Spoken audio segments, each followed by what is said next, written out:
Are you listening? Damn.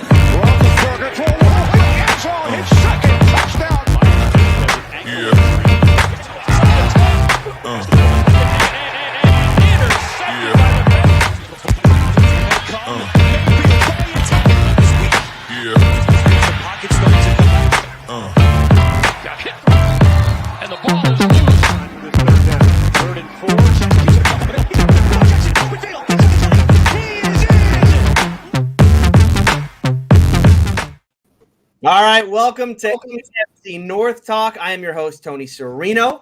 We are going to be talking about some free agency news, and I'll move into some draft. Of course, the draft is just a couple weeks away. Joined today by Sonny from SCG Sports, representing the Baltimore Ravens. Sonny, how are you? I'm ready. I'm ready for this Moss talk today. That has me super hyped. That is on top of my list right now. I mean, Randy Moss is a member of the Cincinnati Bengals. Now, Ace, how you feeling about it? I'm feeling good about. I wish Randy Moss was. Apparently, he's going to be a Bengals fan now. But Thaddeus Moss, I'm cool with it. It is what it is. Obviously, I wasn't too happy about the tight end position, but we'll get into that later. But I'm glad to be here. Yeah, Quincy, how about you? How are you?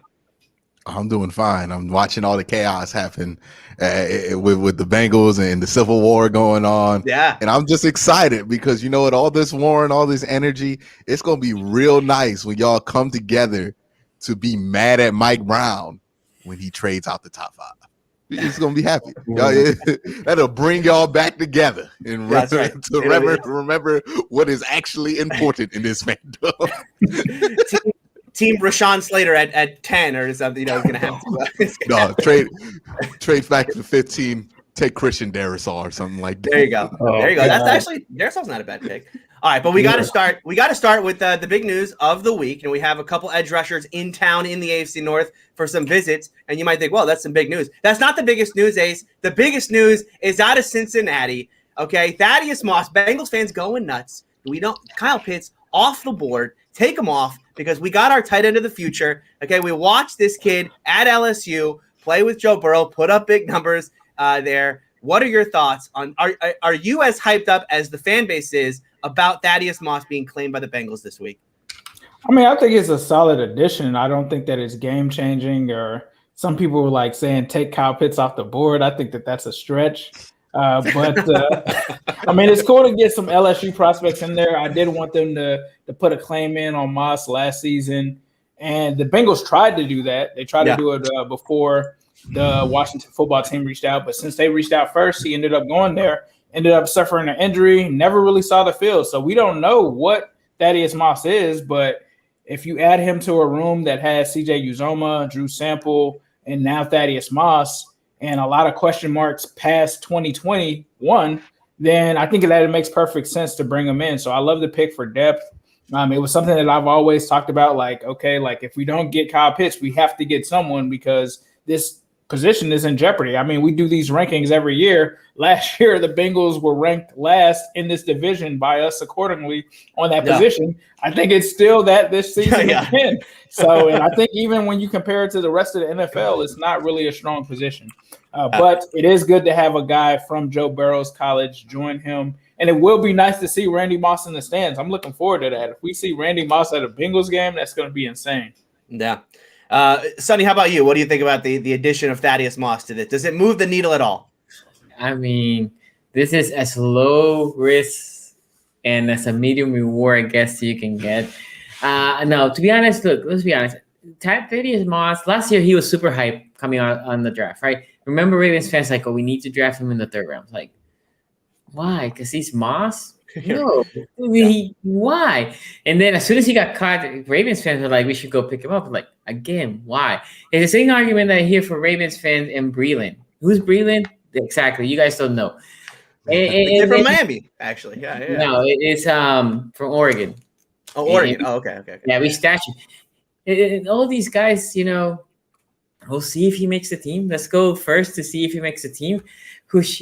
Should he be the guy that prevents you from drafting a guy like Kyle Pitts? No, that should be Penei Sewell, but not Moss. Why? Why Moss now, man? He's got Randy Moss in his blood. He's got the family lineage. I saw hype. I thought the not Cleveland. I thought the Bengals won the Super Bowl for a moment there. They were super excited. They were like, "Oh my God, Cloud9!" I was like, "Okay, you It guys." was like we signed Randy Moss and not Yeah. Thaddeus. Yeah, that's what you would have thought. Yeah. Let me read the NFL.com. Lance Zierlein, their draft analyst there, does a great job of putting these prospect bios together. Here's what he said about Thaddeus Moss last year. This is before the draft. Family lineage and brand awareness playing with Joe Burrow and LSU make it easy to overshoot expectations for Moss as a dynamic pass catcher, but tape study shows he's actually more skilled as a run blocker. He has great hands and body control, but he's an average athlete who benefited from rub routes and off coverage to find plenty of open window catches. And that's why last year, he ends up being undrafted, right? I mean, the guy doesn't even get drafted last year. He's had 2 major foot injuries now, one that kept him out of the 2018 season in college. Last year kept him out the entire season. So Quincy, I don't know. You have, obviously you are our tight end expert here because the Browns are loaded at tight end. What do you think about Thaddeus Moss? I am a tight end expert. And I was looking at Thaddeus Moss before the draft last year, like, oh, maybe the Browns want to look at him. No. He's listed as like 6'2" or 6'3 or something. He's 6'1". He's 6'1". He's probably like 230. Yeah. My man's a fullback. He's a fullback. I don't know why he's playing tight end. I don't know anybody who's going to be able to play NFL tight end at 6'1", 2. Like, it's just not happening, dog.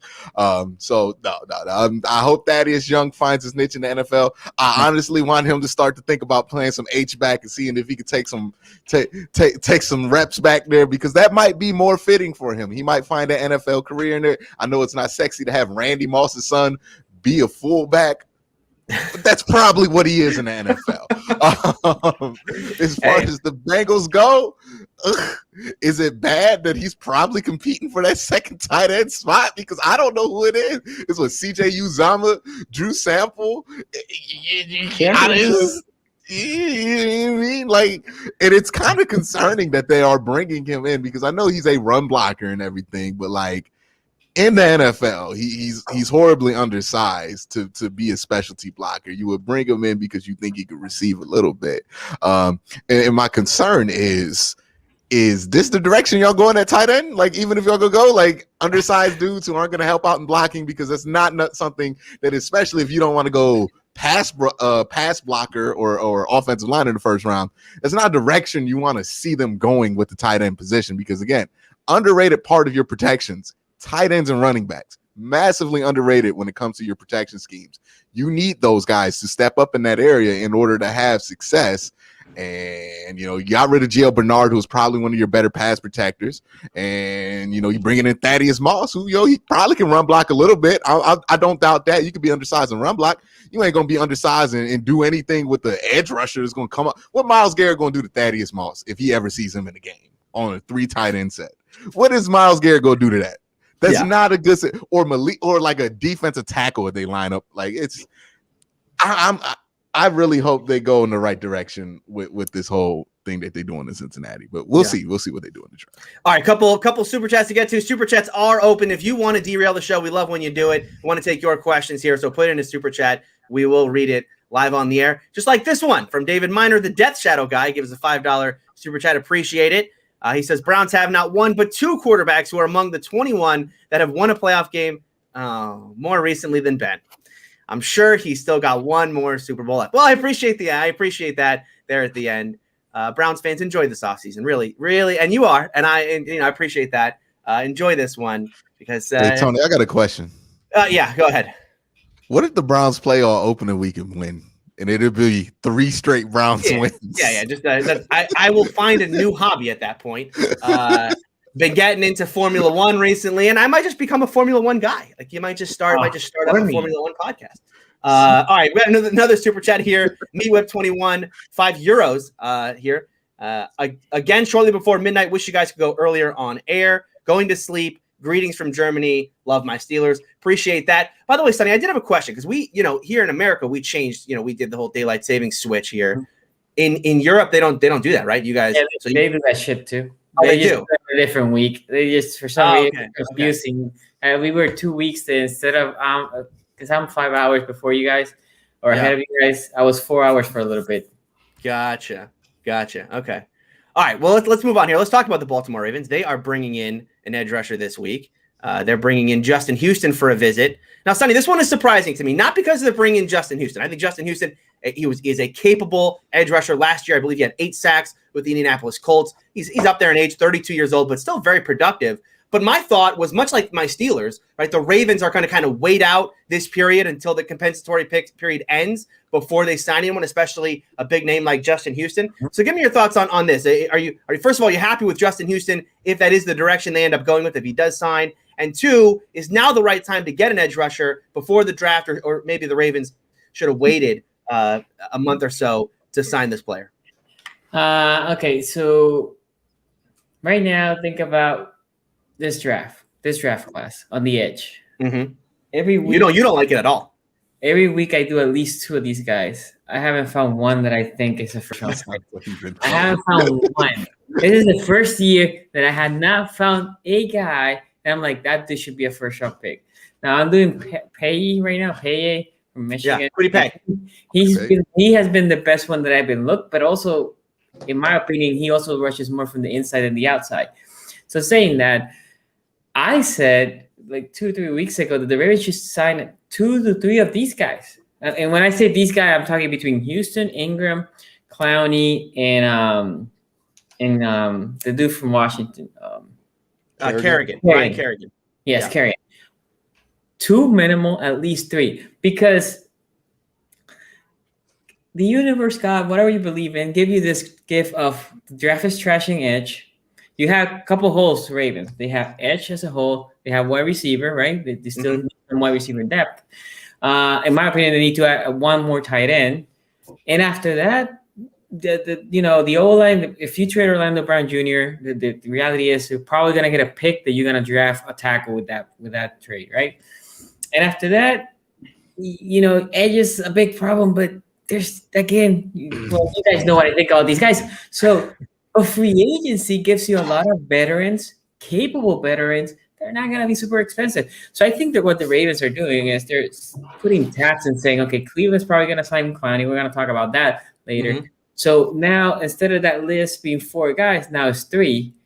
And they know there's teams just waiting for the draft so they can sign. So the price might go up. So do you swallow the comp pick and say, you know what? I'm going to swallow the comp pick so it can be cheaper on price, or do I just going to have to pay more so I can keep the comp pick? I think that is the trading that they have to do, because just like the Ravens, there are other teams looking at it like as soon as that thing goes, because you saw what the Colts and now the Ravens are into the Clowney. I think, to be honest, what I think that is probably the agent, like a guy that went to New York, saying like, hey, these guys, as the price goes up, right? So saying that, look, I think they should sign him. I'm saying all this, they should sign him. They should get at least 1. You put it there. And if you can get another one of these guys, that will be even better. But if you have 1, then you can go and take the risk of waiting a little bit to try to get the second guy. Right now, without signing Houston, who are right now, you think, the 2 starters, at edge for Bowser? Yeah, and Bowser's really good, especially in passing downs, because he can cover. He's really good covering. But obviously he's not a really good rusher. And then Ferguson, man, which is sad. It's sad. Dylan Ferguson. But he's a former 2nd, 3rd round pick. I mean, he's a day 2 prospect, right? So a late third. I think it was like one of the last picks in the 3rd round. Now, the other guy, if it is a rushing passing situation that I like, but he's good on a very short snap count, is Per McPhee. Per McPhee still at this age is fairly good, but he's on a pitch count, right? 15, 20. Okay. So he's not your starter. He's more there for specialty plays. But that's why if you bring a guy like Justin Houston, and again, let's say Justin Houston, Kerrigan, now you have 2 guys that still can be in it, and you can add them to the rotation. Because the Ravens, like the Steelers and most of these teams, just rotate the players in and out. Yeah. So I think they should add 2 of these. All right. I want to get Ace and Quincy in here real quick, but Sonny, one more for you. If they do sign Houston, I mean, if this happens in the next couple of days here, do you think that takes edge off the board in the 1st round? I mean, does that mean that the Ravens can focus more on interior offensive line or wide receiver? I'm going to be clear with this one. if we sign nobody, we should not get any edge rush. I don't know what I was thinking, of course. None has convinced me. I haven't finished, but none of these guys I've been willing to spend a first round pick. Because if Marshall's there, if Bateman is there, if even the center from Bama or Creed Humphrey, or there's this, I can give you probably 20 players before I get to an edge rusher. These edge rushers are basically boom or bust. I'm not saying they're going to be bad, but all of them are super raw. And I would like a first round pick that can come in and be ready to make an impact. All these guys, I don't know, man. And like it's a draft, because it's a lot of it has to do with the idea that last year there just wasn't a lot of games, so there's not a lot of opportunity to get the productivity. But like I was looking at Jason Owe.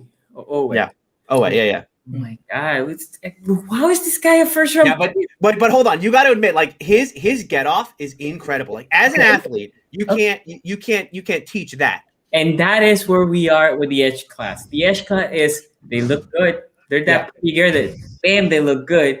Yeah. But after that, it's pretty empty. It's a lot of empty calories there. So anyway. All right. We got a couple super chats to get to here. Devin, $5 super chat. Appreciate that. Who day was Thad even better than Sample in college? Joe Burrow is the second best quarterback in the division, and that's facts. Don't at me. We are going to at you because we're going to answer that right here. Ace, what do you think about this? Thad better than Sample in college? That's not hard to be. I mean, that's not hard to be. I think that there's a case that he was either equal to Sample or better than Sample. I don't think it's that hard to really say, especially considering the offense that he came from. Yeah.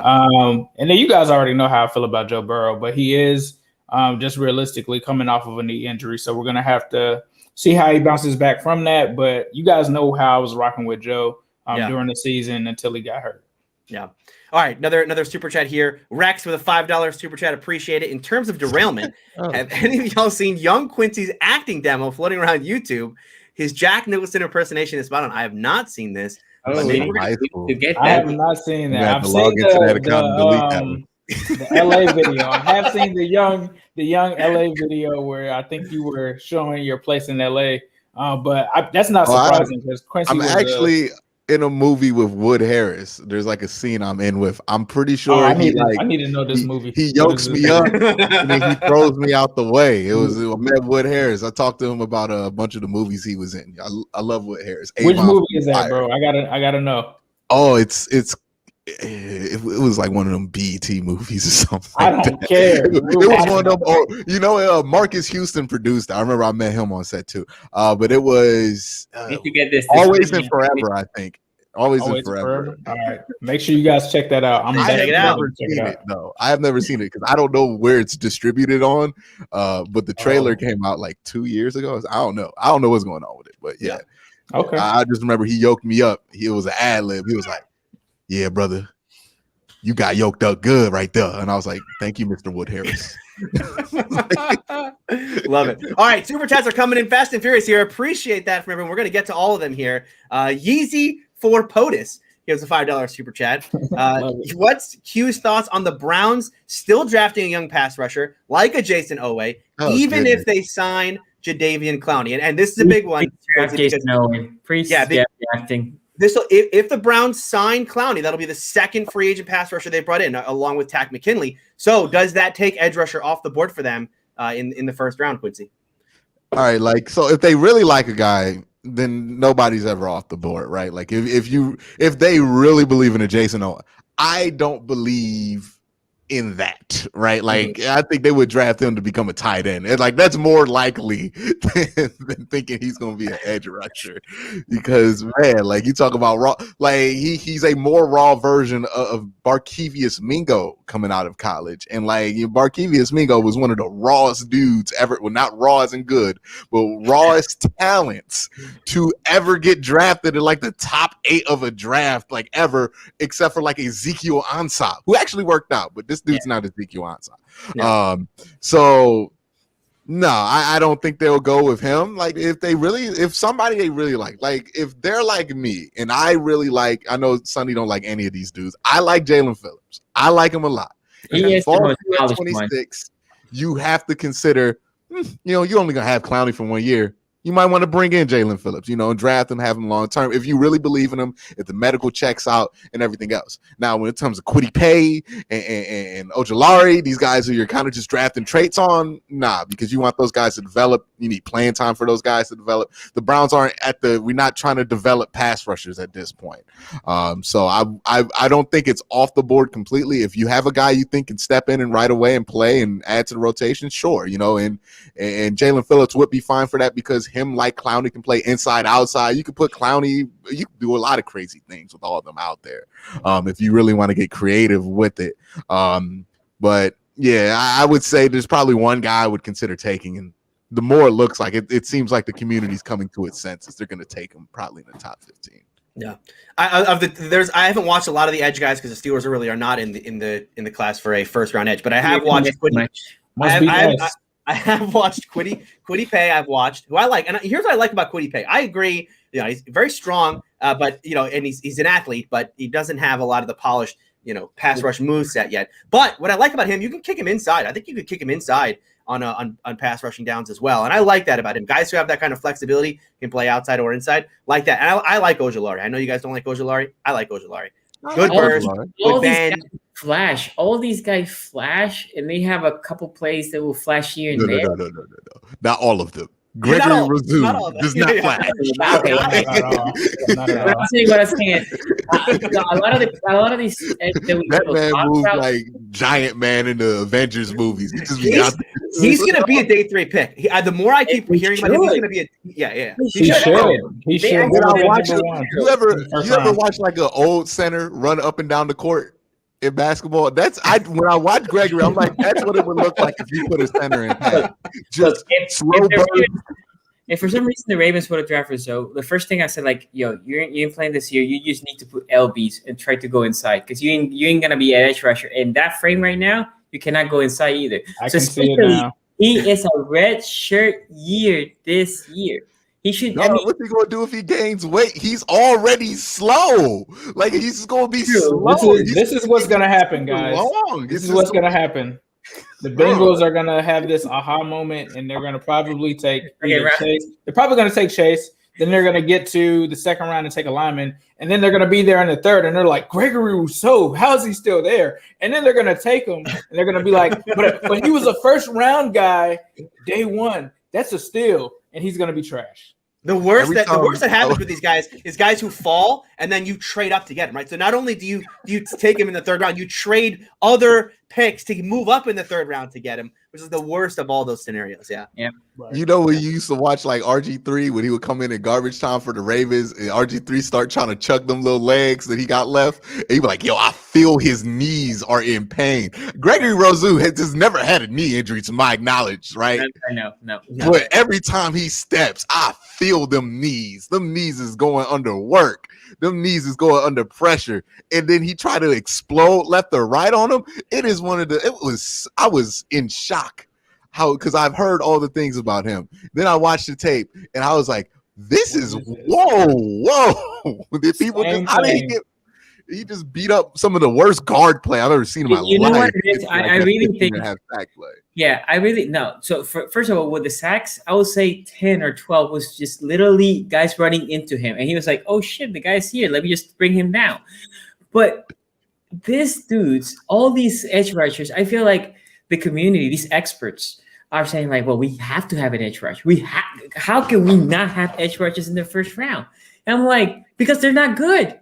They're not good. Well, I literally got murdered on Twitter for this. I said this like 2 months ago. I was like, these guys are not good, and they're like, oh no, they're still deep. I'm like, no, they're not. They're like a bunch of guys. If you move all these guys to the second and third round, that's where they should live, right? And then they're more project to develop, and because they could be good, but when you put him in the first round, you're hoping this guy and steps in and he can be your starter, right? Like in the case of Quincy, what he's saying with Phillips will be a guy essentially learning from 2 good outside rushers so he can be there next year. I do like Phillips. Right? But if you go and you don't have an edge rusher and you say, well, I drafted you so you could be a starter day 1, then you're not ready. They're not ready. Yeah, but you don't. I don't know if you can judge. I don't think you should just judge rookies on what can they come in and play right away. I mean, I think there is a world where like even in the first round, you can take a guy just on traits, and you're gonna have to develop him. The Steelers have done this in the past, and they have hit and missed here. But like Bud Dupree was that kind of guy, right? Bud Dupree, all traits. I mean, this guy was not a polished pass rusher. 4 years. But It took him 3.5 years before he really, became an elite pass rusher. I'm not a fan of it. And to add to Tony's point, I think there are a lot of guys who would be great, if you're a team that's needy, within like 15 to 20 that you should take, right? Like, these are guys who in that range. There's just nobody in that first class of pass rushers that we normally would say, this is a first class pass rusher, right? There's no Chase Young. There's no freak guy coming out. I know I got in an argument with somebody on Twitter, like, imagine saying Gregory Rousseau is an explosive. I'm like, I promise you probably watched Jalen Phillips film thinking that was Gregory because they wore the same number at Miami. Because Gregory is not explosive. The only thing exploding is his kneecaps every time he try to cut left and right.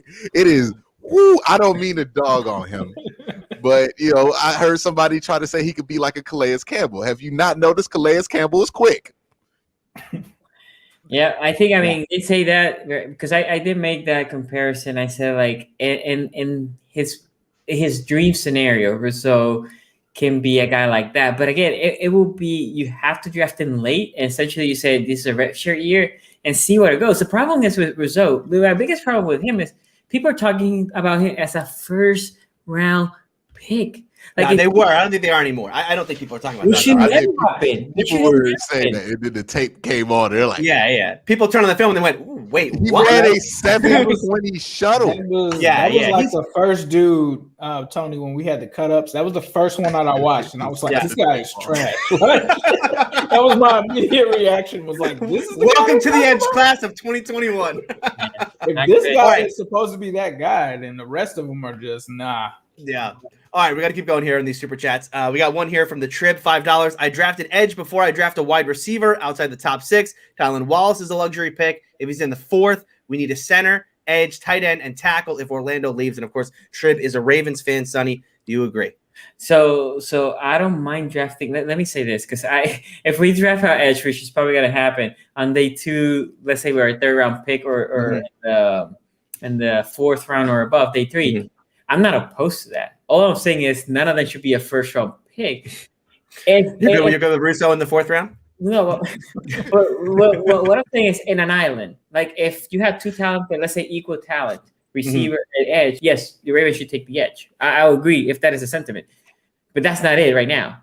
There's X amount of receivers that are better right now than the first edge rushers. They're just better. Yeah. All right, Trip here with another one. Sign Kerrigan in Houston, then draft Wyatt Hubert. It's a $2 super chat from the Trip. Appreciate that. And this is something you were hitting on, Sonny, when you said, sign more than one guy. All right, King of Pugo. Need to draft the O lineman and keep it pushing. That's all they need to do. Just tap out, draft the O lineman. King of Pugo writes in $2 super chat. Ravens draft a wide receiver, offensive line, first 2 picks. Don't care after that. And Sonny, we've seen your mock drafts over the past couple weeks. That's kind of been your GM there when you've been doing it. Was I think the first draft we did, you took Bateman and then Creed Humphrey. Second one, it was Creed Humphrey, and then I'm going to blank on who you took in the 2nd round there, but I believe it was a wide receiver, was it not? Yeah, I think it was St. Brown. St. Brown, that's it. Yep. Yeah. All right, another super chat here. Rex, $5 super chat. Which city has the best food? The Pittsburgher. It's the Permane Brothers sandwich, but the Polish boy, Cincinnati chili, or crab cakes. Now, I will say this, Ace. I believe Cincinnati chili, the Skyline chili, has onions. It's just the onions all in it, right? No, you don't have to get it that way. It's okay, good, because I can't do onions. I don't do onions at all. I'm like a non-onions ever guy. All right, let me blow down on all this because I've been to all these cities. I did the AFC North camp tour. I've been to Baltimore a couple of times. I did my thing there. And Permane Brothers, I have an extensive history with that because Youngstown, Ohio might as well be in Pittsburgh. So you just get all the Pittsburgh stuff. Yeah. Everybody was freaking out. You got to go to Permane's, bro. They opened one up in Youngstown. Okay, yeah, I went to Permane's. It's all right. It's all right. It's great. It's not that great. It's not that great. It's not that great. Which ones you get?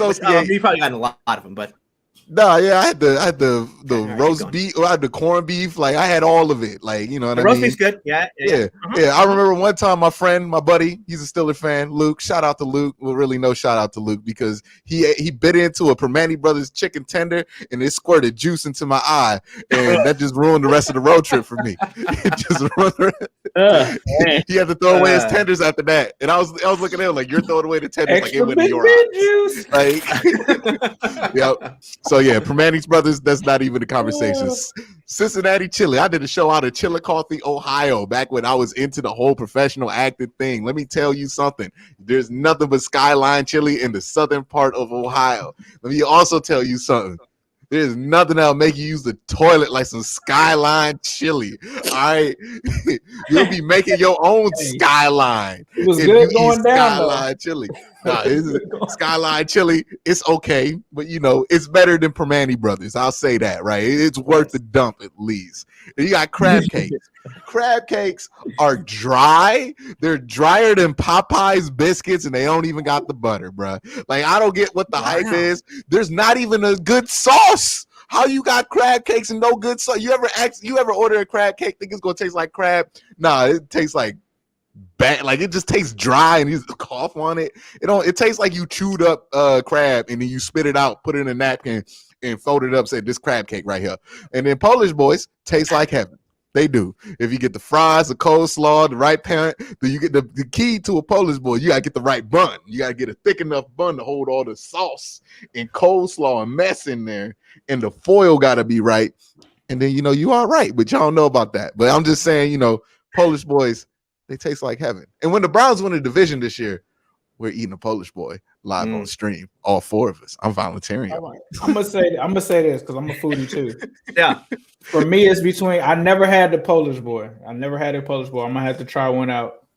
For me, it was coming down to, and I also never had the other one from Pittsburgh either. I haven't had either one of those. So for me, it was Skyline chili and crab cakes, which is tough because Quincy, I'm disappointed, bro. Crab cakes are fire.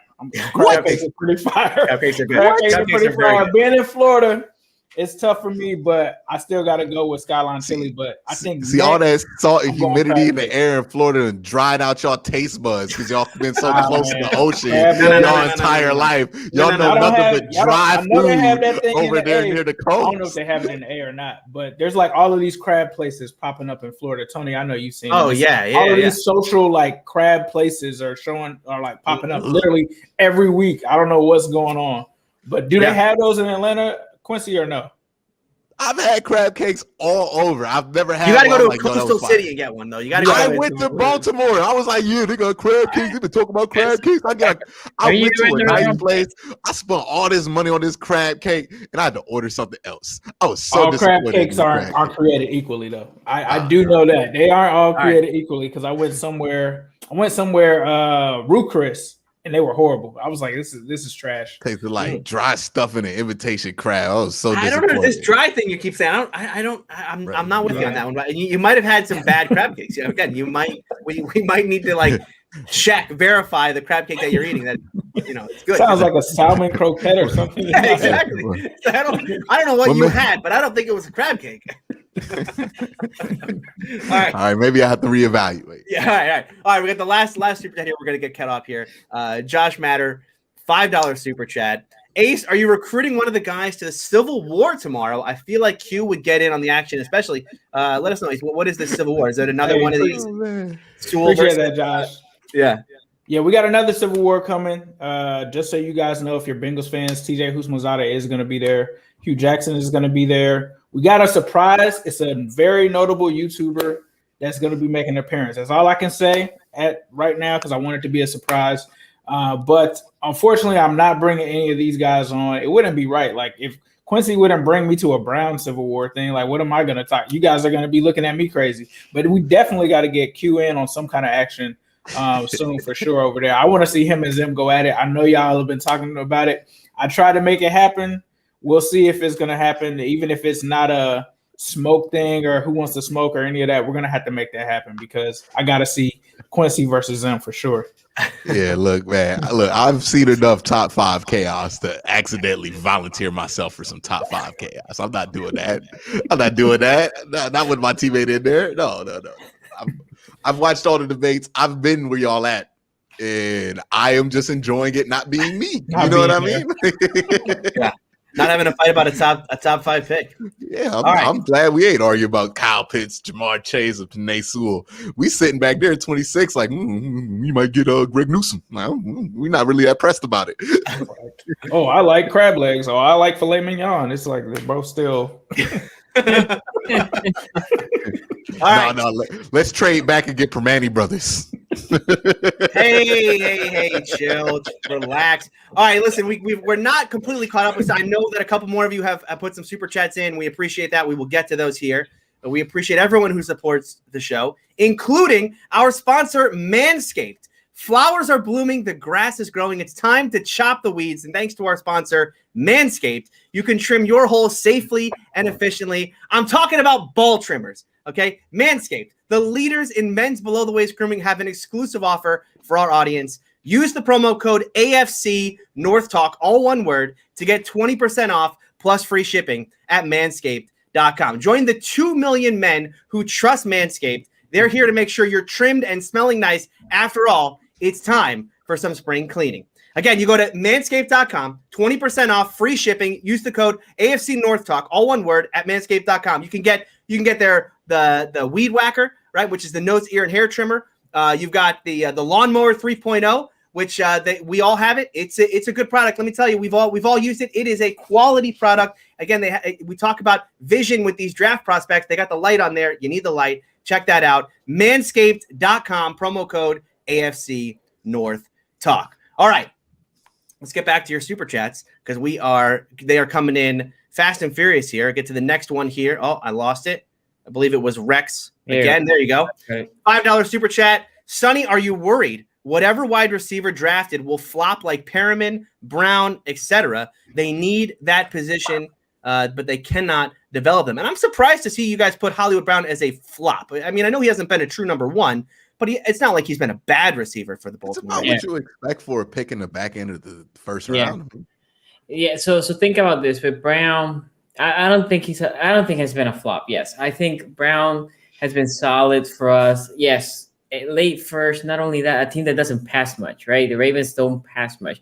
You can probably think the Steelers' passing attack probably almost doubles attempts as the Ravens. I'm just guessing. I don't have the numbers right now, but I'm just guessing. So for that, I think Browns for the Ravens has been good, but the Ravens need another complementary receiver, right?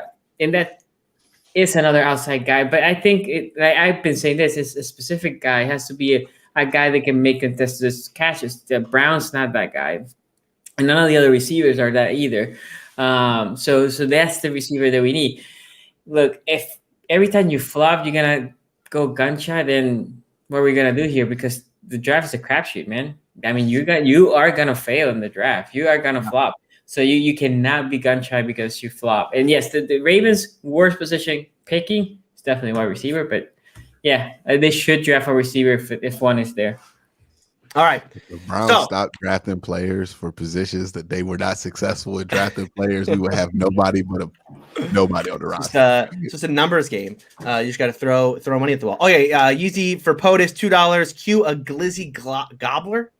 I don't know what that is. All right.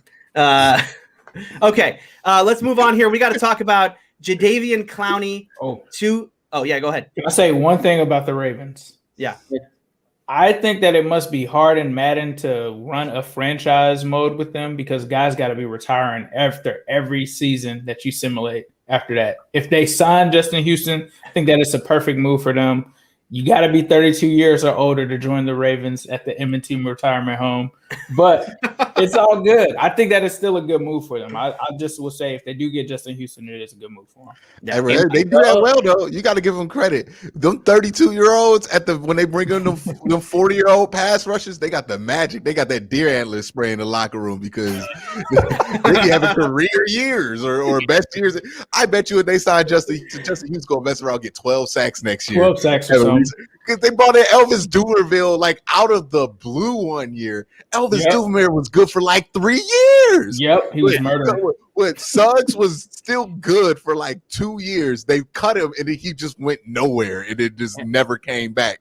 But he was all right when he was with Baltimore. They got Ray out there. It's like this, Ace. All I will say is this: these 32-year-olds might be terrorizing Cleveland, not Cleveland, Cincinnati. Yeah, it's like when you get that body wash and you're down to the bottom and you throw some water in there. That's what the Ravens do. They're able to get a whole bunch. It They get like works. 13 watches out of them boys, though. Right. Yeah, I mean, look, Justin Houston can still play though. I mean, Justin Houston. I like that. He's not bad. Yeah, we do have nearly 300 of you watching us live. Thank you to everyone who's watching. Make sure you do hit the like button. It helps support the show. All right, let's talk about Jadaveon Clowney, everyone's favorite pass rusher here on AFC North. On AFC North Talk, not controversial player at all. And so Quincy, not at all. So Quincy, I want to get your thoughts here because this was someone the Browns came after last year, right? They really made a push to sign him last year. Clowney ends up going to Tennessee. Now he's back on the free agency market. The Browns are bringing him in for a second visit this week. It seems like it's very likely he's going to sign. Your thoughts on the move? Yeah, my thoughts on the move are that I'm excited for the possibility because, look, I get people are going to say, hey, he doesn't have great sack production. That's fine, right? The sack production is not great, but I think he does a lot for a defense there yet. So one of the things I think he can add is that athleticism, right? If anything we can all agree on when it comes to Jadaveon Clowney is that you don't want to run towards Jadaveon Clowney. Another guy you don't want to run towards is Myles Garrett. So you're putting teams in a pretty big predicament there already. You can do some interesting things. You can line up Myles Garrett, Jadaveon Clowney, and Takk McKinley all next to each other. Let Takk get the outside shoulder of the left tackle, line up real wide on that line of scrimmage so he can do that bull rush he likes to do on the outside shoulder. And it will be successful because there's no way the tackle's going to be worried about Takk more than he's worried about Myles. And you can free up some pass rush lanes that way. Like the flexibility of Jadaveon really gives you a lot of flexibility when it comes to this defensive line, to a defensive line that already has some decent flexibility. You brought in Malik Jackson. You brought in Takk McKinley. Now you have Myles Garrett, one of the most versatile defensive ends in football. You also had the same thing now with Jadaveon Clowney. Will Jadaveon Clowney come in here and get 20 sacks? No. He's not going to get 20 sacks. Will he get more sacks if he stays healthy than he normally does? Yeah, because I think Myles Garrett does create a lot of pressures towards the opposite side that Jadaveon is athletic enough to clean up on. Like he's going to get some cleanup sacks. Those numbers are going to go up.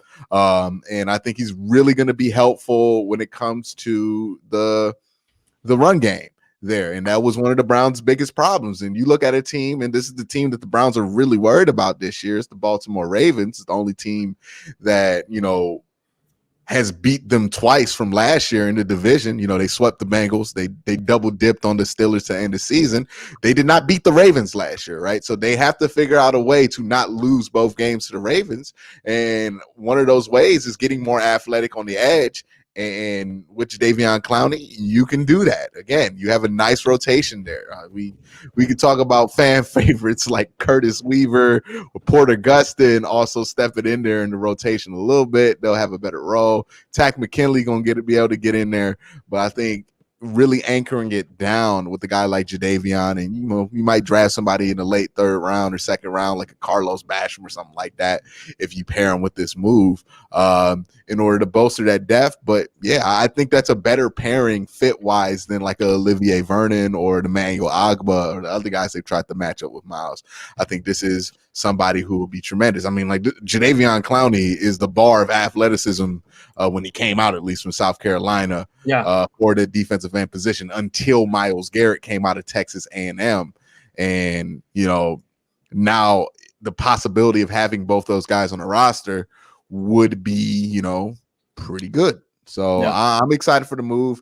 And also this goes with what they've done in the back end. You got John Johnson III, Troy Hill. Now it frees you up at 26 to draft a good corner. Like you could draft Greg Newsome and have him compete with Greedy Williams on that second corner spot. That's a really good situation to be in. So you have a nice secondary situation. Grant Delpit could be in there wherever you want him to be. Anthony Walker, but more importantly, like Malcolm Smith and the other guys you're bringing in. Maybe you can get a Jamin Davis in the second or third round, even though now he's getting mocked to the first round, so he might make a jump there. But you're in a position to where now you're looking at luxury pieces for a defense that was pretty leaky last year, because you've been aggressive in both free agency and in the draft. Well, hopefully they're going to be aggressive in the draft. So Jadaveon would be a cherry on the top of what has been a pretty effective offseason for the Browns, who are trying to, I guess you have to use the regular season games as a tiebreaker. Technically, they're catching up with the Ravens. They need to find a way to surpass them. They need to find a way to beat the Ravens 2 times a year, like they did the Steelers and like they did the Bengals, and so on and so forth, Yeah. All right, Ace, let's get your thoughts here because you've been very critical of Jadaveon in the past, if my memory is correct. That is correct. And Quincy, this is not personal I just don't like Clowney, dog. I don't like Clowney. I think Clowney's overrated, but shockingly, I think that this is okay, go ahead. My bad. Shockingly, I think that this is a solid move for the Browns. I'm not going to downplay it because you got Myles Garrett there, and by him just being in close proximity to him and being on the opposite side of him, that's going to make things a lot easier for him. He's a great run defender, and I think that he's a good guy to have in the AFC North. And it just depends on what the money is going to look like from the Browns. I think if it's just a 1-year deal, which I think that that's what you get from Clowney at this point in his career, no one wants to commit multiple years because they pretty much know what they're getting. They're going to get a guy that will probably peak at 8 sacks, maybe 9 to 10. We'll have to see. He's only done that once in his career. But, considering what Cleveland has had over there with people outside of Myles Garrett, this is definitely, I think, an upgrade, and it just continues to add on to a solid season for them, a solid offseason for them on that defense, which Quincy was upset about. And I think, Quincy, they heard you, and they're trying to do what they can to fix those deficiencies on the defense. Is Al Woods still there? Because I still know about Al Woods because you used to go off on Al Woods. Is Joe Woods still there? Joe Woods is still there, yeah. Joe Woods still there. Joe Woods said he's going to get some people for y'all. He said he's going to get some people for y'all. So I think that it's a good move. I'm not expecting Clowney to go off for 10 or 20 sacks or anything like that, but I think that it's a solid move, especially this late in the game. You're probably going to get him at a decent dollar. Now, if they go out and spend $20 million on him, which I don't think that they're going to do, then I'll have something to say about it. But I think it's still a solid move for him. Yeah, and the overrated with Clowney thing, I get the argument, right? Number 1 overall in the loaded 2014 draft, little overrated, right? He wasn't better than Aaron Donald or Khalil Mack. We can definitively say those things, right? The $16 million he got from Tennessee last year, that was a little bit much for Jadaveon. It was much for the Browns last year, right? They didn't want to pay that $16 million last year. They let him walk to Tennessee. But when you talk about Jadaveon, what he brings, $10 million, okay, that's about right. He's not an overrated territory. Again, you're not drafting him number 1 overall out of South Carolina. So I know Browns fans have that already kind of built-in feeling of, oh, he's a disappointment, he's overrated. Overrated is a relative term due to the expectations that should fairly be put upon you. And with Clowney, if he comes in at 10 million or under 10 million, the expectation is probably 8 or 9 sacks, maybe. Just help out with the run. If our run game's in the top 10, Jadaveon did his thing. Does the money matter in this case? Because it is just it's a 1-year deal. The Browns have the money, right? I mean, so it's one of those things where it's you're bringing in Clowney because you're bringing in Clowney. The money factor almost is irrelevant because the Browns, they're flush with cap space, aren't they? They're not flushed. I mean, this is the last guy they're going to sign more than likely. So it figuratively doesn't matter. But just so the fan base isn't gonna be like, oh my God, we're paying Clowney more than we paid Olivier Vernon or something stupid like that. Right. And it just seems like Andrew Berry just rose on principle about this salary cap thing. Yeah. Right. And I'm good with the $10 million for someone like Clowney. It's just I think that's why he's been on the free agent market for so long, because when people expect to pay the 10, 15 millions that they got for a Bud Dupree or something like that, they expect to see a guy that's had, 10 sacks more than one time in his career. And that's for me what it is. It's not even about him being number one. You would just expect that he'd have at least like 2 or 3 seasons where he had 10 or more sacks or close to it. And that I think is just a reason. But I think with the Browns, he does have potential to hit that ceiling. Yeah, he just shouldn't be your premier pass rusher. Right, that's the thing with Clowney, right? All right, we got a super chat to get here. Before we get to the super chat, I just want to read. I'll do it after the super chat. I do have some numbers on Clowney, and everyone can guess what they are. Rex with a $5 super chat here. Q, would you rather draft a big body and in the 4th round, a 4.42 wide receiver like Nico Collins, or a small but fast guy like Tutu Atwell, who I believe Tutu ran what? He ran like 4.3, did he? I'll have to look up his numbers. 227 40. No, there's no way. 7. Maybe it was. If he ran a, it had to be 4. I think he ran like 427 or something like that, right? Me personally, right? If you're looking at this, right, there are 2 schools of thoughts. One, the long term, are you going to keep Odell? How that's going to affect the offense and everything else, right? If you're going to lean towards keeping Odell, you're probably going to want to get like a Tutu Atwell, because you want somebody for those end arounds, those athletic pieces, so you can preserve Odell to be down the field. If you're one of these people who are talking about trading Odell, because I know there are a lot of you out there, then yeah, it would make sense to get a bigger 4.42 wide receiver that can kind of hold down the X position opposite of a smaller guy like a Jarvis Landry or Rashard Higgins or something like that. The truth be told, look, I complain a lot about the lack of size in the wide receiver room. The Browns have like 3 tight ends that they like to use, and they're all ginormous dudes. So they have the size when it comes to the complete receiving core. It's just they don't have a big wide receiver, which, to be fair, to Kevin Stefanski's credit, it's not like it's really hurt them in the red zone. So, it's just kind of a architectural, I guess, concern more than it is a actual contextual actually happens on the field concern about the height. So for the offense, they like to use those end arounds. So I think the Browns will lean towards a small, fast guy. That's why I think like the Rashad, the kid out of Purdue might be an actual legit option for the Browns in the 2nd round. Yeah, Rondell Moore. Yeah, I'm looking at Tutu Atwell's his mockdraftable.com, by the way. Fantastic site. They put up all the numbers here. You get a little spider web of it so you can see not just what they weighed in at, what their arm length is, what their wingspan is, but what percentile that puts them in at that position, right? Historically in the NFL. So, he's very small. This guy's 5'8", 155, which is tiny. Damn. I was like me in college. Yeah. But he did run 4.39.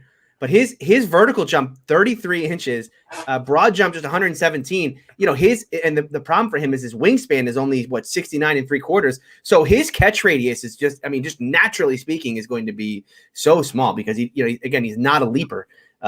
Interesting prospect. I don't know that he'll even be a day 2 prospect. I think you may be able to get him in day 3. Throw them the end around and the screen. 155 pounds. We're talking about Devonta Smith. They need to be talking about Atwell. Yeah. Well, you should. After some offensive coordinators probably going to do this. You know how they have those like sneaky design screens that they start to do with like fullbacks and tight ends, where they kind of run it out and then just hide the guy underneath with all the blocks. They should just do that with him. Just hide him underneath. Just toss him the ball, and then instead of sending him with the block, just send him the other way until somebody sees him. Yeah. All right, Sonny, I want to get your thoughts on Jadaveon Clowney, but before we do that, let's talk about some of his numbers over the past couple of years. So, this is a guy who in Houston, he came on, he had back-to-back years of 9.5 and 9 sacks. The numbers have come down since then. Just 3 sacks in Seattle, no sacks last year. He only played half the year, but as you know, not a big sack guy, more of a pressure guy. And his pressure numbers last year weren't bad. Through 8 games, he had 28 pressures, which if you had done that over a full season, if you expand that out and the 28 pressures in 8 games, that would have put him at 56 for the year. And by PFF's charting, would have put him borderline top 10 as a pass rusher. Yes, did not register a sack. Yes, there's problems there. But remember, Tennessee's defense, this is why I talk about pressure over sacks. Tennessee's defense was terrible. Okay. So guys were able to drop back and on their, on that back step, find an open receiver and get rid of the football. So whether or not Clowney's getting pressure, he's gonna have a hard time. There's going to be no sort of coverage sacks happening in Tennessee. That just, that was not on the menu for Clowney. So Sonny, what are your thoughts on the addition of potential addition of Clowney to the Cleveland Browns? So there's 2 things here. Is he overrated? He's overrated just because we think about him as a first overall pick. And as a first overall pick, he has underperformed, right? It's in theory what Khalil Mack's career, that's what people thought the Clowney's career was going to be, right? Defensive player of the year, blah, blah, blah. Is he a good player? In my opinion, he's a good player. Think about this. Both Seattle's and Tennessee, both of them, they're horrible pressuring the quarterback. Horrible. Last year, Seattle was bad. When Clowney wasn't playing, they were bad. The Ravens played Seattle the year before, right? When Clowney was there.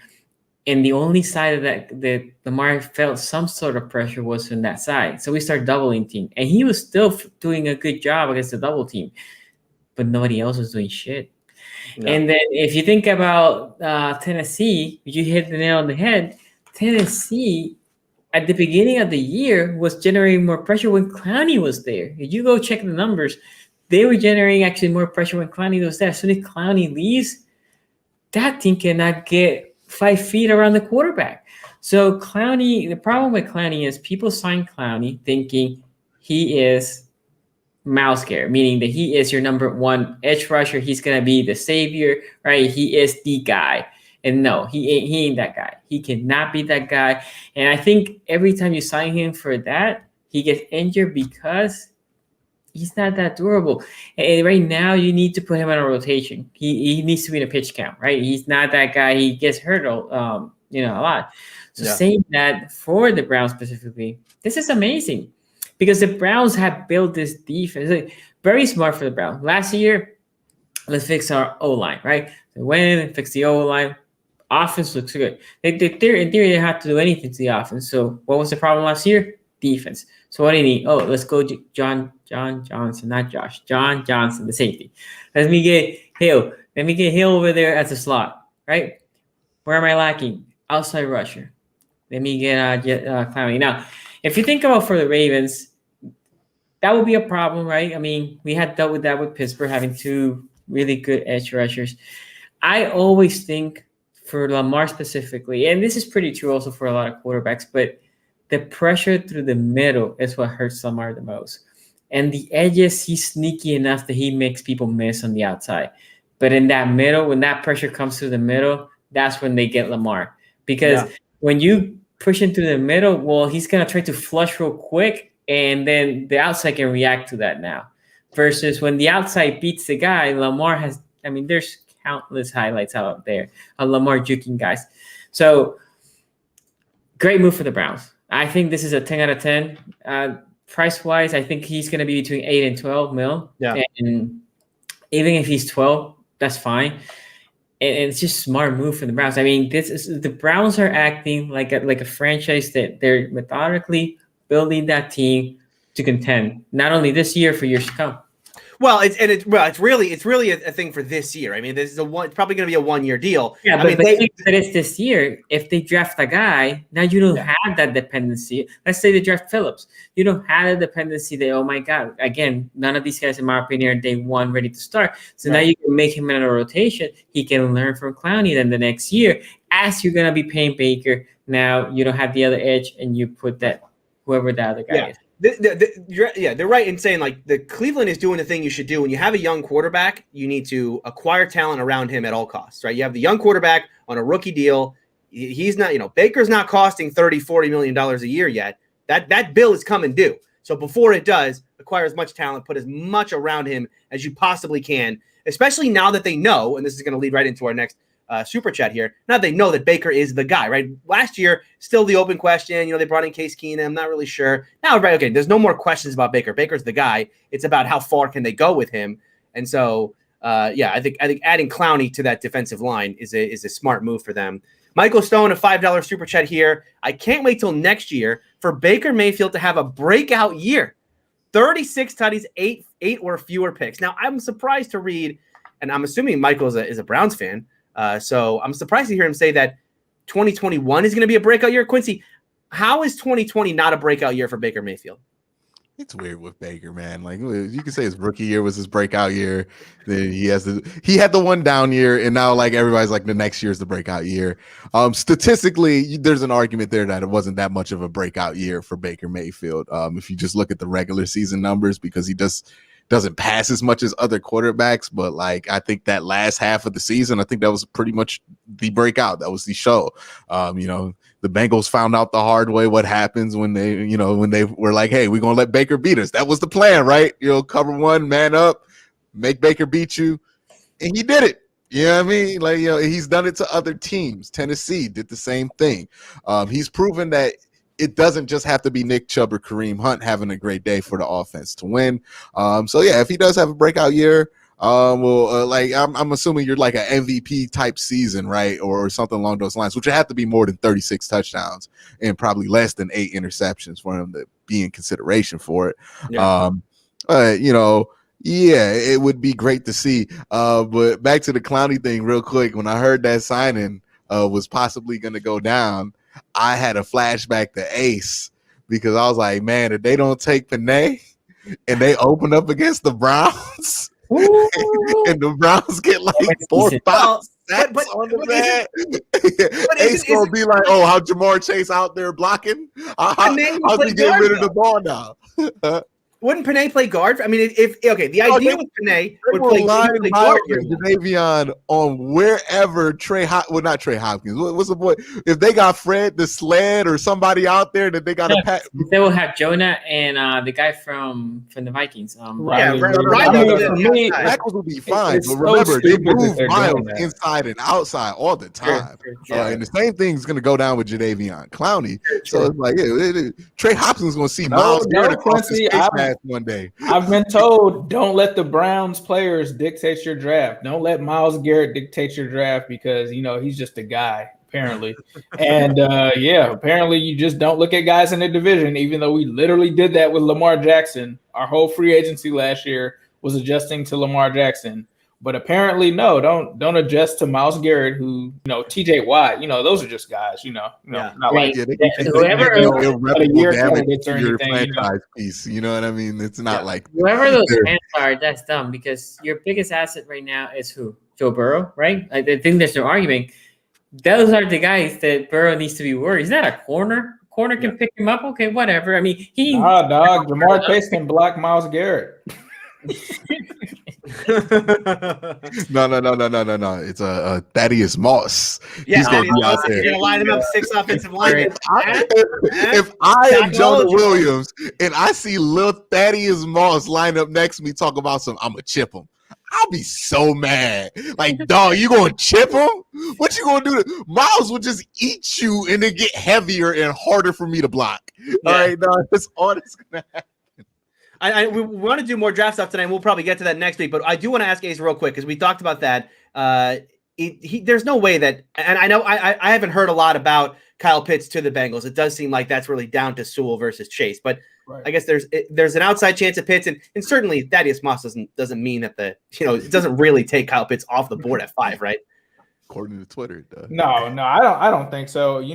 According to the insiders that I have, there was, and this has been for a while, and it really concerns me, because to say that Kyle Pitts just isn't even in the question, and I heard this like a month or 2 ago, like he's not even in, and it's just like, as an NFL organization, and you have a scout team and stuff, if Kyle Pitts isn't in the consideration for 5, I don't even want to know what lineman you're looking at in the second round. And I really don't trust your evaluation at all. If you're going to sit here and say that a generational tight end like Kyle Pitts is not in consideration, is utterly ridiculous to me. But that is true from what I've heard. They're not even, it's weird, because I heard that, and then Zach Taylor shows up to his pro day. So I don't know if that's a smoke screen or what that is. But from what I've heard, all indications are that it's only between Jamar Chase and Penei Sewell. There's the Bengals, no way. the Bengals are in that spot though where they have to hide who they want because Atlanta is actively trying to get out of 4. They love Drew Sample. Right. Picked him in the second round. Yeah. I guess. There's no way they're looking at. Apparently. No, there's no way they're looking at Tyler Boyd and T. Higgins and being like, "Yo, we might have to look at Jamar Chase. We only got Tyler Boyd and T. Higgins."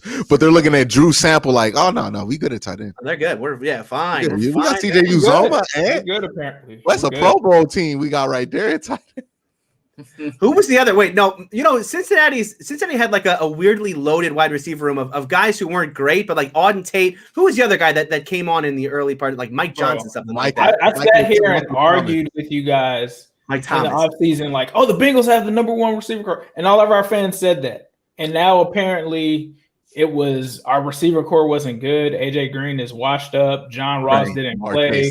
Auden Tate. They went from loving Auden Tate a year ago to like saying, Auden Tate is trash now. It's like pick a side. Right. I mean, Auden Tate's bad in comparison to Jamar Chase, but Auden Tate's not a bad receiver. Yeah, right. Exactly. He's not a bad receiver. You can start him and be okay with him, but I don't know. It's just I think it's the allure of Jamar Chase. It's the allure of having Joe Burrow with Jamar Chase after seeing what they did at LSU. That's the only thing that I can agree with. Don't forget about Moss, the 3-year. We're going to trade for Justin Jefferson next season. And Edwards-Helaire. Get the whole band back together. The weirdest part about this whole saga is that like I keep hearing from like some Bengals fans whenever I'm eavesdropping in on this argument because I do find it fascinating. It's good stuff. Is that they're like, yo, Joe Burrow's the franchise. He's so good. He don't need an offensive line, but he needs 3 number 1 receivers. What? Like usually, it's the other way around. I thought Andy Dalton left Cincinnati. Andy Dalton left Cincinnati, but apparently they feel like we still have Andy Dalton. Where it's like, yo, it's usually the other way around where it's like, we got Andrew Luck. So we need to put all the money in the offensive line and just have T.Y. Hilton and whoever out there, running routes because we got Andrew Luck. He can figure it out or whatever you do with Deshaun Watson or, any of these quarterbacks that everybody says is great. Usually you can get around there. But people are like, yo. And then I think it was Zim that brought it up. He was like, well, how far did the Browns go with all those guys they just had running out there outside of Jarvis? Like, bro, we had no left tackle or right tackle in the second half of that game. That was part of the issue. They couldn't move the ball. Were you not? Okay. We had Blake Hance out there at left tackle. He was a guard off the street 2 days ago. Like, that was just the situation. What's crazier is this, right? Like, look how far the Browns went. They're like a Chad Henne like a brilliant play call from Andy Reid from being in the Super Bowl. Like the Browns were Higgins. There was Rashard Higgins just being out of bounds away from playing for the Super Bowl. If Rashard Higgins just steps out at the 1 yard line or just gets hit instead of stretches it out, you know what I mean? But one thing I will say about not drafting Chase, and I heard this, I'm stealing this point from the Pro Football Focus podcast, so I want to make that clear. But they were pointing out, when was the last time the top wide receiver taken in a draft was the best wide receiver? We have all these classes now where the wide receivers are just so deep. It's true. Julio was the last one. Because Justin Jefferson was Amari like Cooper 30 Justin Jefferson was like the 4th but, receiver like taken. Come on, guys. Like, well, Amari Cooper wasn't the first wide receiver taken though, was he? I believe. No, he was because he went. But that was Devontae Parker year, right? Well, Stephon Diggs was in that same class, but he was in like the 6th round. So I don't know if that counts, right? It means like the 6th round receiver's better than the 1st round. You're never going to know that draft night. The idea would be like, in the first 2 rounds, it's so close between these guys. 2014 is a great Michael example. Thomas. Michael Thomas, right. I mean, the last year, yeah. Oh wow. Michael Thomas went in the 2nd round though. He wasn't the first second receiver. round. No, not a 1st round receiver. Right, exactly. That's my point. There's a whole bunch of guys that were like Henry Ruggs. Henry Ruggs was the first receiver off the board the year he was taken. And let me ask you guys this because I'm not here talking to Bengals fans, but do you guys really think that there's that big of a gap between Jamar Chase and Devonta Smith and Jalen Waddle? Because I don't think it's that big, me personally. I haven't watched I enough don't of even it know if there's a gap. I'm I not don't sure even if think there's that a like gap. between him and Devonta Smith, like you notice people are just like, oh, he's 170, but you can't say anything else about him. Like say something else about. No, you like, can't, right? Because that is the only knock on Devonta Smith. He would be right up there with runs Jamar Chase. amazing routes. He does all of that. He does everything you want, and Chase does too. Chase is a little less physical than I'd like from a number one, but he's still very good. And let's be real. Waddle's good best too. wide Waddle's receiver in this draft class. Waddle's a speedster. The best wide receiver in this draft class is gonna be somebody freaking random, like Rondale Moore, like Rashad Bateman. It'll be out of nowhere. Where like the best wide receiver comes. When you look at that gap, Because and then a you lot look of, at the like- gap between Penei Rashawn Slater, and Darrisaw, I don't think Darrisaw's on Penei Sewell's level. Some people are saying Slater is a guard, so I don't know what they feel about that. It's just a big drop off for me. That's just for me. Yeah. For me, it's a big drop off. Like for Chase, I think if Miami ends up getting Devonta Smith, I don't think that they're going to be crying like, oh, we didn't get Jamar Chase. Because you know why? That's why they traded back, because they feel like either one of those guys that they get potentially, there's not going to be much of a difference between them. Yeah, and there's like a difference in like what's the need versus like what's going to be out there. Like for the need for the Bengals, like you're saying you need another wide receiver, you can take care of what your need is in like the third round almost, like, you know, because your need isn't that you have two good receivers already. Maybe you need a slot, or you can say you can move one of them inside and then just move another one to the crazy thing is they're like, oh, well, you know, the guys that we want, a lot of the guys in here are slot receivers. We run a 5 wide. It does not matter. Like, just get the best guys out there. One thing is, or you can just draft receiving class. True. The one thing with the receiving class is size, right? The receivers looks to me that they're mostly undersized. But in the case of the Bengals, both of the receivers are big guys, right? They're not sub 6, so they can get a second round receiver that is just faster and very agile. It's just not that tall, but it wasn't. It's a different opposite to the Ravens, right? Ravens are basically very small in stature. The Bengals have the taller receivers, so the Bengals don't need to go get by size. They can go wait and get a smaller receiver that's just fast and can take the defense on the top. What do you guys think of the Bengals receiver? I just want to know what you guys think, because apparently our core. I mean, I like both. I like T. Higgins, and I like. Last year I said that your guy Boyd, was the best receiver in the division. So, yeah, it's the classic though. Like, it's the classic thing that happens before the draft though, where it's like fans kind of forget what happened during the season.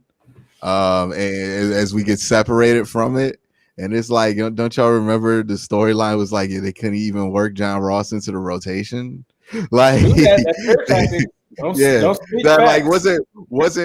that part of the issue in Cincinnati, that they couldn't work Auden Tate and all these guys in?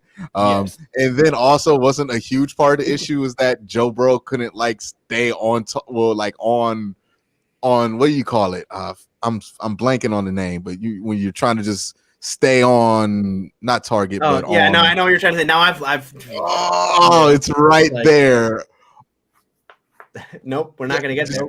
Just get to the right. You know what I mean? But when you're trying to stay within the offense, like man, it's right there within when you're trying to stay within the structure and the workings of the offense, right? Yeah. One of the issues is that he had to improvise too much, and he couldn't stick with it because there were bigger plays out there. It's part of the reason why he didn't have great deep ball percentages last year. Part of that's arm strength, part of that's him not being able to stay.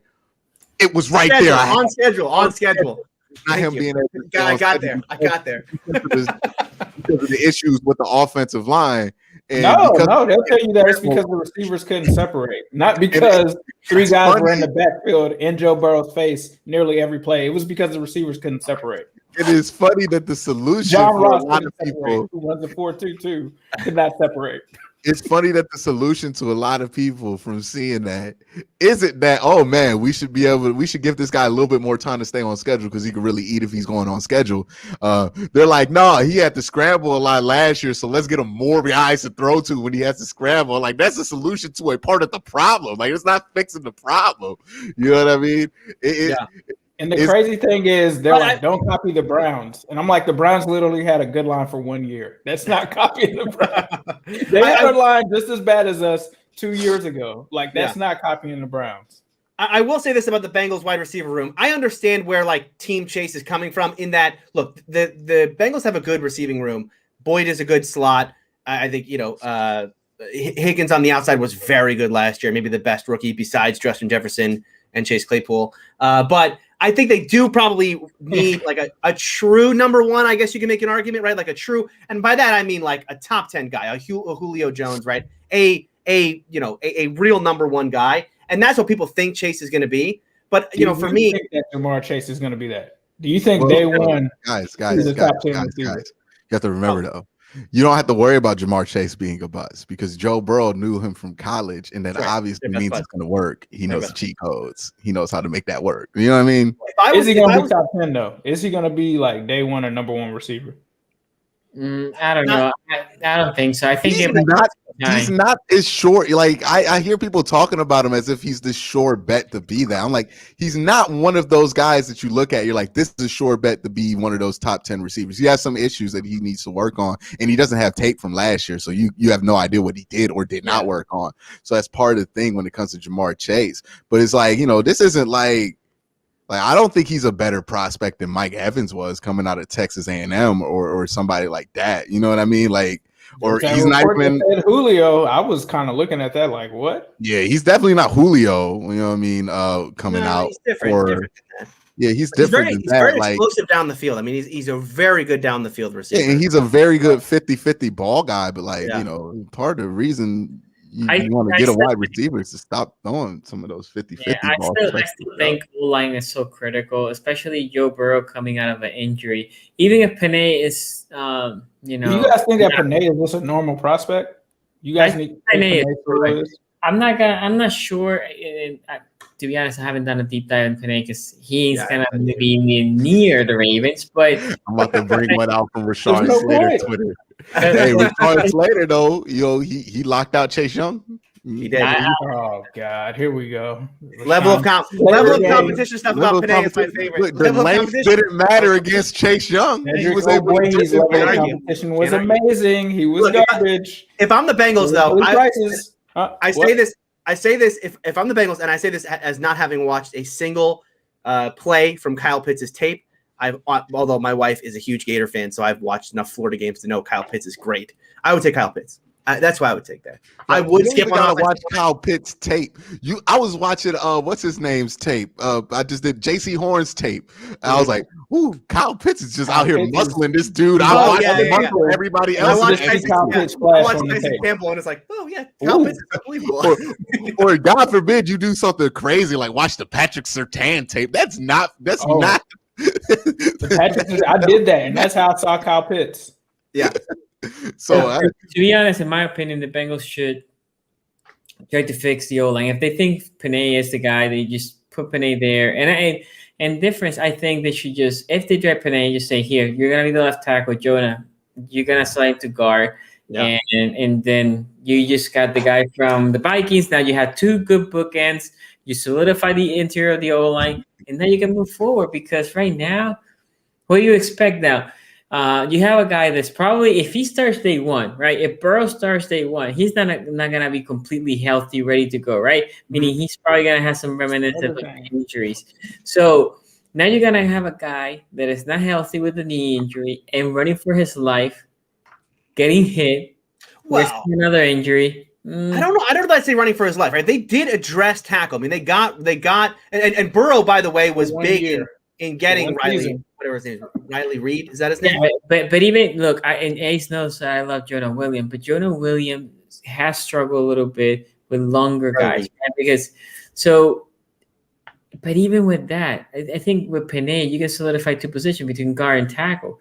Because Joe Burrow, when we played it, and the Raiders are not a team that produces a lot of pressure, they were eating them alive, inside, outside, anywhere. Didn't matter. Didn't matter. Did y'all just do this with John Ross? Did y'all just do this with John Ross? We did it with T. Higgins because they could have taken a tackle instead of T. Higgins.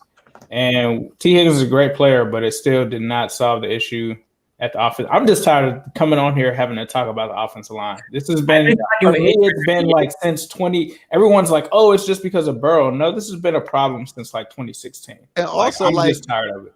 part of the reason you want redundancy is like, what if Riley Reef gets hurt? What if Jonah Williams gets hurt again? Yeah, but you can make the same argument about what happens if T Higgins goes down. Quincy? That's fear mongering. Well, what happens if T Higgins goes down? Okay, if T Higgins goes down, though, right? Like the level of severity is different, though, because if T Higgins goes down, all right, dog, you got to put another wide receiver, and maybe it's a little bit harder to find somebody who's going to get open, right? Because T Higgins is not out there. Okay, that's an issue that's going to affect points getting on the board, but it's not going to put Joe Burrow in immediate danger. If Riley Reef goes down, you don't even got Bobby Hart back there. No, who are you putting in at right tackle? Well, you're going to take a tackle in the second. I mean, Sammy Cosme or Dylan Radden. Are you sure they might draft 2 wide receivers? Well, okay. Listen, I can't get in. I mean, obviously, I can't get in the head of the dog. They might draft Najee Harris in the second round. Like, I don't know what the Bengals. If they take Jamar Chase at 5, like, you can't tell me. Well, they're obviously going to take a tackle in the second. They had the opportunity to take Penei Sewell, and they took Jamar Chase. A dude who has no option other than be the third best wide receiver on the team in year 1. That's best case scenario is that he's the third dude even though with 2 other wide receivers who already had 1,000 yards. The 2 guys that we just had would have had 1,000 yards receiving if Joe Burrow would have stayed healthy the whole season. Easily. Easily. 2,000 yards receiving. You know what? Add another one for no reason. They're going to have the best 7-on-7 team I've ever seen in my life out there. If they just got to have like an assistant coach hike the ball and no offensive line, their 7-on-7 game will be amazing down there in Cincinnati. You know what I mean? The flag football team will be amazing. Do you guys remember the David Carr? I can't find this anywhere. Do you remember the David Carr draft commercial where he's like sitting and there's no offensive line behind him and he's waiting to get the hike and the whole joke is like his line is garbage and it's like NFL draft. It's like, please save David Carr's life. That's like a commercial. I don't remember. Dirty. He went back to his locker room with them offensive line after he did. I can't find it anywhere. I Googled it and someone was asking about it on a Reddit post somewhere, and I was like, where is this commercial? It was so savage. It was so savage. All right. Well, we've hit on a little bit of draft stuff tonight, but we're going to get more to that next week. That'll do it for our show today. Thank you all for watching. Make sure on your way out, leave a like. It helps spread the word. And another thing you can do to help the show is visit our sponsor, Manscaped. 20% off all their products. Go to manscaped.com. Use that promo code AFC North Talk, all one word. All right, let's get out of here. Sonny, let people know where they can find your work. SCG Sports everywhere, Facebook, Twitter, IG, YouTube. I'll be doing more evaluation of edge rushers, trying to convince myself there's another one. There should be not another one. There's a one that could be a first-round pick. So I'll put in a video hopefully this week. And hey, obviously AFC North Talk 5:45 p.m. Eastern on Tuesday, and I do a live stream where I take phone calls on Mondays at 5. Ace, what about you? Where can they find your work? You guys can find me on New Stripe City on YouTube, also on Twitter, arguing with other Bengals fans about Penei or Chase. But you also can check us out tomorrow night. We're doing the Orange is the New Black pod, Civil War Part 2. As I stated, we're going to have some special guys there. And then, of course, you can find me on AFC North Talk, where I love chopping it up with these guys and can't wait till we get closer to the draft. Quincy? Find me on youtube.com/Quincy Carey. I'll be live streaming the draft, watching the chaos, wondering. I'll probably be trolling Ace if they do something stupid at 5. Be like, hey, bro, you want to come on? I did that to a Giants podcaster when they drafted Danny Dimes. Oh yeah, oh yeah. By the way, they better whoever drafts Mac Jones in the top 5 better hope the Bengals do something goofy to get my attention off of that, because I'm gonna be talking about something while I eat that steak dinner Mac Jones is about to get me. Hey, be an ace. Mac Jones got the invite, dog. He got the invite to Cleveland. It's happening. Dog, it's very likely that he's gonna be the first quarterback to walk across that stage, because I don't think Zach Wilson got an invite either. So, Mac Wilson, face of the 2021 draft, Mac Wilson, Mac Jones, whichever underwhelming guy from Alabama we want to talk about. Mac Jones facing the 2021 draft class. Apparently better than the guy he sat behind for 2 years at Alabama. That's his wide receiver saying that, yeah. Mac Jones. He couldn't beat out Jalen Hurts, who nobody wanted to take in the first round last year. But we about to take Mac Jones. Number 3 overall, baby. Let's do it. Can't wait. It's gonna be a fun draft. We got 2 weeks away. You can make sure you're locked in here every Tuesday. We'll be back talking about the draft. You can find me on Steeler Country. It's my YouTube channel. Check it out, Steeler Country with Tony Serino. Have some videos out this week. You can also find me on Locked On Steelers every Tuesday, and you can find me here every Tuesday where I make a very unfortunate mispronouncement of the new tackle for the Bengals. Yes, I see you, chat. That was very funny. All right, and we will be back next Tuesday right here on AFC North Talk. Have you ever? Are you listening? Damn.